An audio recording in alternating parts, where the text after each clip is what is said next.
Hi friends, நம்ம இன்றைக்கி முளைக்கட்டின பச்சை பயிரை வச்சு ஒரு கூட்டு பண்ணலாம். அதுக்காக கடாயில் வந்து கொஞ்சம் கோகோனட் ஆயில் விட்டுக்கோங்க. அப்புறம் வந்து பட்டை, கிராம்பு, ஏலக்காய் போட்டுட்டு ஆனியன் போட்டுக்கோங்க. ஆனியன் ஃப்ரை ஆனதுக்கப்புறம் ஜிஞ்சர் கார்லிக் பேஸ்ட்டு, கொஞ்சம் பச்சை மிளகு, அதுவும் ஃப்ரை ஆனதுக்கப்புறமா கொஞ்சம் தக்காளி போட்டுக்கோங்க.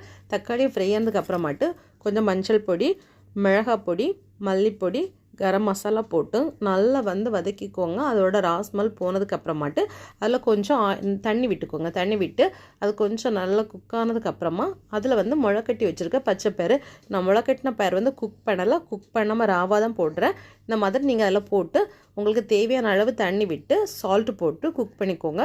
அது நல்லா குக் ஆனதுக்கு அப்புறமா அதில் கொஞ்சம் ஏலக்காய், கருவேப்பிலை, மல்லித்தழை இது போட்டு இறக்குனீங்கன்னா சுவையான பச்சை பயிறு கூட்டு ரெடி ஆகிடும். பிள்ளைங்களுக்கு இதெல்லாம் வச்சு கொடுத்தீங்கன்னா ஹெல்த்தியாக சாப்பிடுவாங்க. நார்மல் பச்சை பயிரோட முளைக்கட்டின பச்சை பயிர் நல்லாயிருக்கும். இது இறக்குறதுக்கு அப்புறமா ஒரு ஸ்பூன் பட்டர் அதில் விட்டு கொடுத்தீங்கன்னா இன்னும் ரொம்ப டேஸ்ட்டாக இருக்கும். பாய்.